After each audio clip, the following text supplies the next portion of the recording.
Come get me. Raid my house. Take my stuff. You think I sleep with a full phone full of evidence? You think I don't wipe my phone every night? You think I'm dumb? And now we'll run through some quick hits and talk about a couple crazy stories that came across my desk in the last 24 hours. Up first, Andrew Tate sure sounds kind of guilty in an interview he just did with Candace Owens. Remember, this is the far-right influencer who has been both criminally and just generally accused of all sorts of various forms of harming women, and frankly is on video confessing to a lot of things that sound a lot like the things he's accused of doing. But the right-wing podcaster and YouTube star Candace Owens is very much in the tank for him and just hosted him on her podcast, wherein he made this interesting admission. This is insane. And I mean, I guess you probably don't want to be in Florida anymore. No, I don't. It has become a hot hub for neocons. I will say that. The thing is, if I leave now, they're going to think I'm guilty of something. So what I'm going to do is I'm going to stay right here. I'm going to stay right here. I am right here. You know what's funny? I'm such a reasonable man. I am truly not a hardhead like people think. If Ron would have called me privately and said, please just go to another state, you know what I would have said? No problem. I would have just left. I'm not a hard guy to deal with. If I'm really not welcome, I won't stay. I don't want to overstay a welcome. But you want to play these games? I'm right here in Miami. I'm right here in Miami. Come get me. Arrest me. Perp walk me. Put me on the news. Tell everyone I'm a human trafficker. You think I'm not versed? You think I'm not ready? I'm a Navy SEAL in this shit.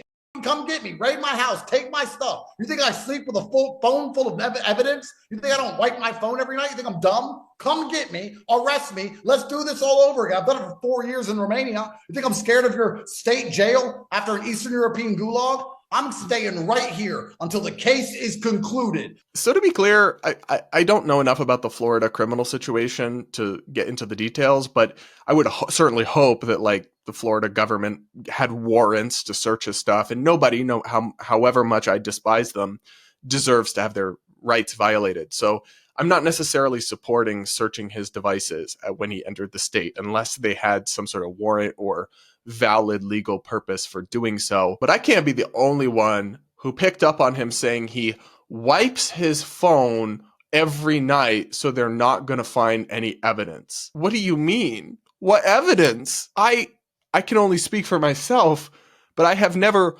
wiped my phone.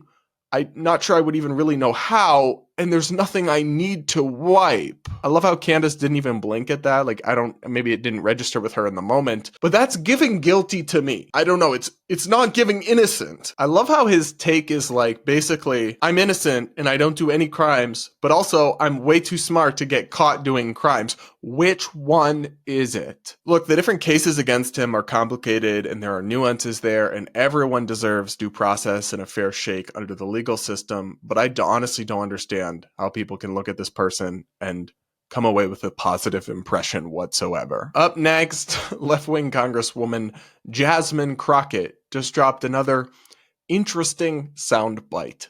Take a listen. If you could tell Donald Trump anything tonight, what would you tell him? I would tell him to grow a spine and stop being Putin's hoe. This sitting Congresswoman actually just called the president Putin's hoe.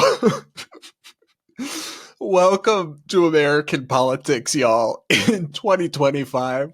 This is what we deserve. This is the level of discourse we're at now. And to be clear, Trump has played a role in the coarsening of our discourse. He says crazy and insulting things, but like, this is still wild to me. Really? Y'all have to sink to his level and then some with this kind of thing? And from the progressive perspective, isn't this kind of offensive to the sex worker community to be using hoe as an insult? I thought y'all were all about positivity and reclaiming that and ending stigma. Make up your mind. And surely you can criticize Trump's obsequious approach to Putin and Russia without calling him a hoe. As a member of Congress standing in a government building fresh after an address for Congress. Gosh, the standards are not even on the floor.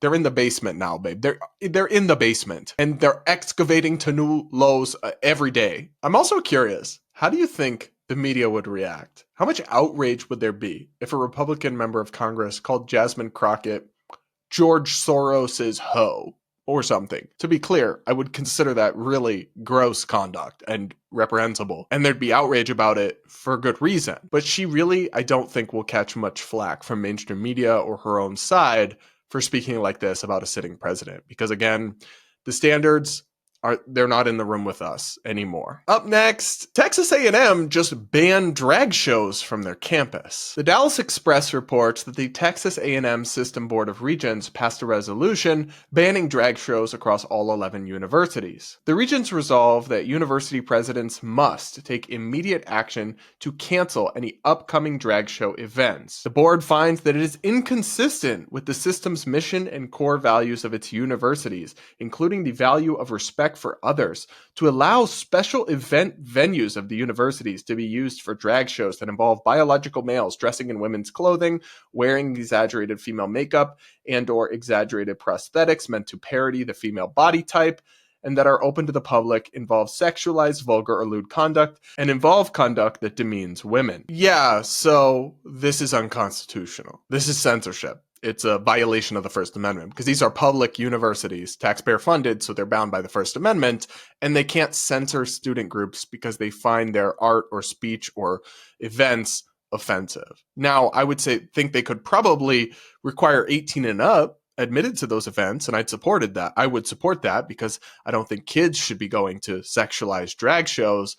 But if adult college students want to have those events, you can't stop them as the government and at public facilities because they hurt your fifis, because they're offensive to women. Okay, that's your opinion. And in free speech, people get to say and do things that offend others.